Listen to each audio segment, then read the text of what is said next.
De volta ao vivo em Oeste Sem Filtro, a gente segue repercutindo a decisão do ministro Alexandre de Moraes, que também, claro, repercutiu em diversos veículos internacionais nesta sexta-feira. O britânico The Guardian noticia que Bolsonaro foi obrigado a usar tornozeleira eletrônica por medo de fugir, enquanto o julgamento sobre a suposta tentativa de golpe se aproxima do fim.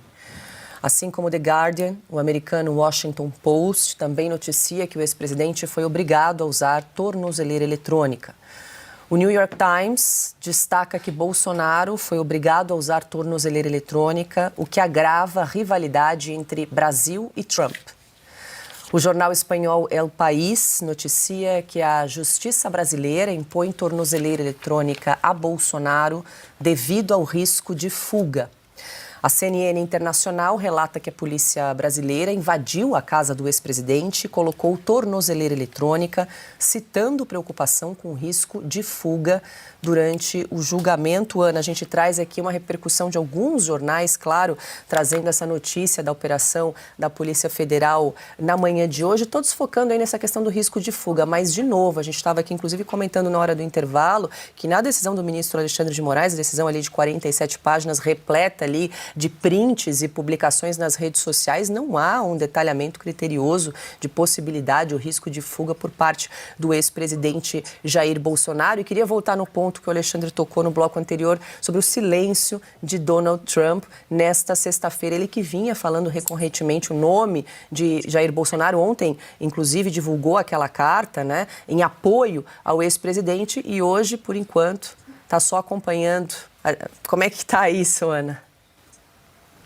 Então, Paula, bom, primeiro em relação ao presidente Bolsonaro sair do país. Ele não tem passaporte e todos os holofotes estão em cima dele, por isso que essa história do pendrive aí, estranho no mínimo, porque diante de tudo que estamos vendo, o presidente Bolsonaro ia deixar um pendrive comprometedor na casa dele, no banheiro.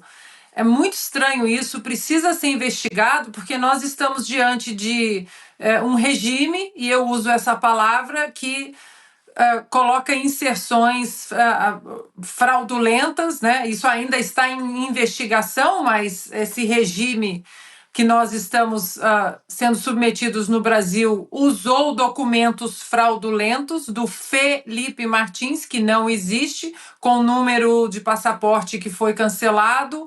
Depois uma outra entrada do Felipem, pior ainda, né? Do Felipem, visitante, quando ainda era assessor do presidente Bolsonaro, ali no Planalto. Ou seja, mais um fishing expedition. E o presidente Bolsonaro ia sair. Ele que é provavelmente hoje no Brasil, o homem mais vigiado.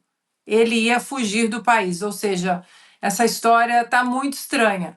Agora, Paula, sobre o silêncio do presidente Donald Trump, nós que estamos aqui nos Estados Unidos, eu comentava isso com a Paula ontem, nós ligamos a televisão, o presidente o presidente Donald Trump, ele está na televisão quase 24 horas por dia, e quando você acha que eles estão reprisando uma entrevista de manhã ou de ontem, não, ele está ao vivo, é o tempo todo falando, ele não foge das perguntas, e quando ele sai da Casa Branca para entrar no helicóptero, né, o Marine One, para ele ir para se deslocar ali em Washington, ali no jardim, os repórteres continuam bombardeando com perguntas, ele não foge. Foi inclusive ali que mais uma pergunta sobre o presidente Bolsonaro foi respondida, sobre o Lula também, não vou falar com ele agora. Então, Paula, esse silêncio não é uma coisa normal, tá? Não é, porque o que nós vimos hoje no Brasil e olhando, né, o documento do ministro Alexandre de Moraes, inclusive citando a carta timbrada ali com, né, a marca da Casa Branca, é uma declaração de guerra. É uma declaração de guerra aberta para o presidente dos Estados Unidos. E Donald Trump, que é sempre muito reativo às vezes e combativo, e ele às vezes pode não falar tudo, mas alguma coisa ele fala. E dessa vez ele está em absoluto silêncio. E aqui, para nossa audiência, a nossa produção e eu aqui estamos tentando falar com um dos assessores do presidente Donald Trump, até conseguimos alguma comunicação, mas agora veio a notícia que talvez a Casa Branca esteja pedindo prudência, ou seja, todos entraram num código de silêncio e não sei se isso é uma boa coisa para o Brasil, Paula.